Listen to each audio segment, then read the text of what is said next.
L'inclusion financière, un levier pour l'autonomie collective. Tel est le thème des JNIF 2025, les Journées nationales d'inclusion financière qui en sont cette année à leur toute première édition. Monsieur le ministre d'État, Mesdames et Messieurs, aujourd'hui, l'inclusion financière se traduit par des réformes ambitieuses, des politiques publiques audacieuses et des initiatives concrètes qui rapprochent chaque jour un peu plus les institutions financières des citoyens et les citoyens des opportunités économiques. Ces journées sont bien plus qu'un événement. Elles constituent une plateforme de dialogue et d'action. Elles créent la rencontre entre les demandeurs de produits financiers, nos populations, nos entrepreneurs, nos femmes commerçantes, nos jeunes innovateurs et les offreurs du service financier, les banques, les microfinances, les assurances, les fintech et les émetteurs de monnaie électronique. À travers ce face-à-face, nous voulons briser les barrières, lever les incompréhensions et permettre à chacun de repartir avec une solution adaptée, une information utile et un outil concret. Mesdames et Messieurs, à travers ces assises, le gouvernement réaffirme que l'inclusion financière n'est pas une promesse abstraite. Elle est une réalité en construction pas à pas, avec détermination et engagement. Une initiative qui, à en croire le directeur national de la BCEAO, tombe à point nommé. L'initiative présente des Journées nationales de l'inclusion financière est le thème retenu pour cette première édition, à savoir l'inclusion financière, un levier pour une autonomie collective, constitue une opportunité et un cadre de concertation et d'échange pour adresser ces défis. Pour sa part, et d'ores et déjà, la BCEAO a notamment procédé à l'adoption d'un programme régional d'éducation financière qui est un volet indispensable de la stratégie régionale d'inclusion financière.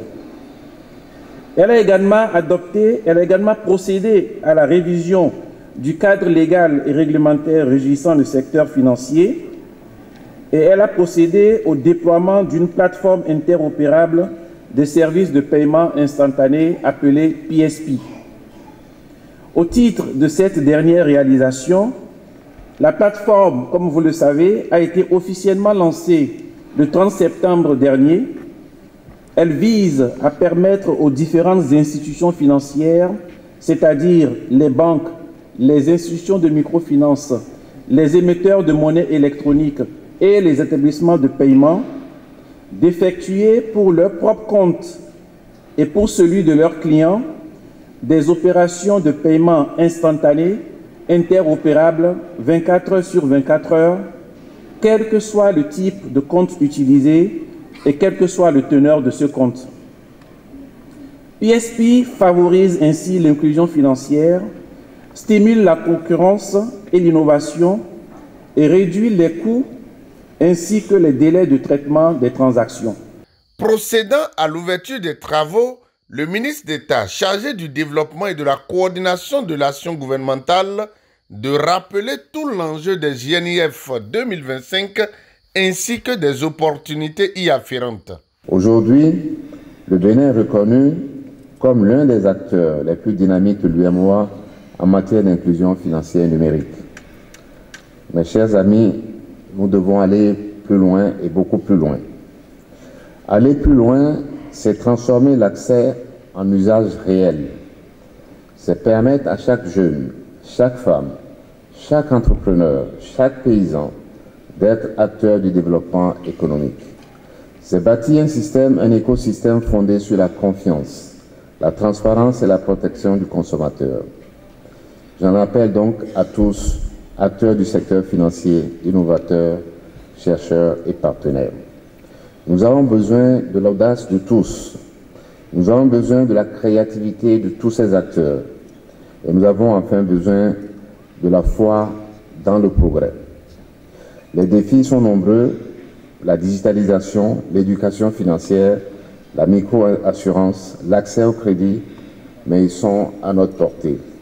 Si nous unissons nos forces, si tous ces acteurs que je viens de citer partagent la nécessité de faire des progrès, il n'y a aucun doute, nous y arriverons. Je souhaite donc que cette journée nationale soit un moment fort de réflexion, de partage et d'engagement. Qu'elle fasse naître des idées audacieuses, des solutions concrètes et des partenariats durables. Le gouvernement attend des travaux de cette journée des propositions solides, des recommandations utiles et surtout des engagements clairs pour amplifier l'impact de nos politiques publiques. Ensemble, faisons donc de l'inclusion financière le socle d'une croissance partagée, le moteur d'une économie équitable et le visage d'un Bénin moderne et solidaire. Au menu de toute cette première édition des JNIF, entre autres, la découverte d'un village financier avec des produits présentés par des acteurs clés, banques, institutions de microfinance, assureurs, émetteurs de monnaie électronique, fintech, des conférences publiques de haut niveau en vue d'approfondir bien des notions, l'éducation financière, la réglementation de l'écosystème financier. Les JNIF 2025 sont prévus pour durer 2 jours.